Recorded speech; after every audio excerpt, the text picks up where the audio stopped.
So I said I would do a video explaining why I have kind of started this Instagram, and I've just started randomly posting videos with kind of like thought processes and bits of advice and things like that. So this might be a little bit cringe, but I thought that it would make sense if I kind of explained how I got here. So I have been on this spiritual journey for the last couple of months, and I know a lot of people just think spirituality is a whole load of hooey or whatever. But I like to see it as this. If you are religious, people don't have to agree with your religion, but they respect it. So I think spirituality is just a way that you navigate the world. And in the last 3 months, it's really helped me make sense of myself. And it's kind of brought on this spiritual awakening. So it's allowed me to look back on my life and realise that I've always had this spirituality and I've just never tapped into it. So for as long as I can remember, I've been two things. The first is I've been a talker. So my whole life, I've always been a talker. Through school, people who know me in a very short capacity, when I've met people, they're like, oh God, you can talk. It's always been something I've just been good at and natural at. As soon as you get me talking, I don't stop talking. I'm also a very fast talker. And my whole life, I just assumed that was because when I'm around family, we talk over each other. It's always very fast and very quick. And so I just assumed I would talk very quickly and fast and passionately because I had to get my point across before I was talked over. But a second thing that I've always had, which is more internal, is I've always had an incredibly deep mind. From being very little, I've always been deep in that sense. I've had like continuous monologues with myself. I've had loads of thoughts come in all the time. And I've noticed that when I've tried to speak those thoughts out to people, my family, friends, colleagues don't necessarily kind of get it, or we're just not on the same wavelength, which is absolutely fine. But I have had periods of my life where I've kind of been on my own or been ultra independent, and I've never really been anxious about being on my own because I've always had such a rich mind, and I just assumed that everybody else did. But I don't think people think the way I do. I think I've always been a deep thinker. And when I come across people and I say things, I've always found that people are like, oh, wow, you think that way. It's quite interesting. So I've had that my whole life. And alongside that, I've always been massively intuitive. So I've been able to pick up energies in rooms quite easily. I know when something's off before people speak. I've had it when I went into my teenage and early 20s. I would notice things and pick up on things, and then notice that other people in the room just did not see that energy, did not pick up on how someone was feeling, and what people say and what they think are two different things. And I noticed that, you know, some people are intuitive as well. I'm not saying it's just a unique me thing, but a lot of people just don't clock that. And I've also had it in life where a lot of strangers come up to me and they tell me their life story. I had a lady once on the train who asked me to paint her nails, and she told me all about her past. I've had strangers come up to me in the street, adamant that they know me and have spoken to me, and I've never met them before in my life, and then they've told me a lot.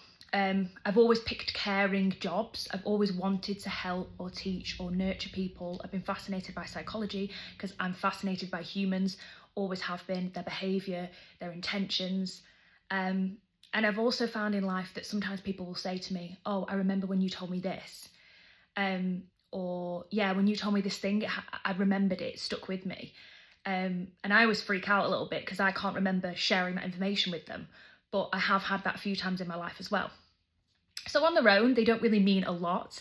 And these are things that I kind of just was aware of my whole life, but I just didn't really think much of.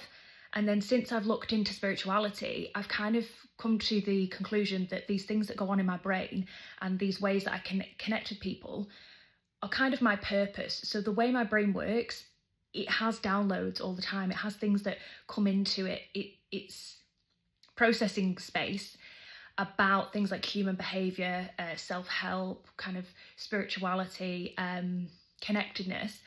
And essentially they're my downloads. So in the last few months, I've really tapped in with spirit, and Spirit has been guiding me to share. So I've grown up being very, very self-conscious about how I present to people. I've been a people pleaser. I've been very scared of being seen. I'm petrified if I think people are talking about me. And so I've always hidden these sides of myself because I didn't want to seem weird or out there. And since I've tapped in spiritually, I'm being told that I need to get past that fear of being seen and get past that fear of external validation. So whether I post these things and nobody cares, that's absolutely fine. But I've been getting so many signs, synchronicities and angel numbers, and through tarot, Spirit keeps telling me, you just have to put this stuff out there. So I come from a family where there's a lot of piss takery going on. So I've always been incredibly scared to express myself. And in the past, I've been very skeptical of things like spiritualism. So this is a completely new thing for me. But I feel like I'm almost meeting myself for the first time. And I've always felt like I want to express things. I always have so many things that I want to say. And I've kind of found that when I share it with people, it doesn't always necessarily land. And I think that is because my purpose is just to share these downloads out, and then hopefully they will find the right people.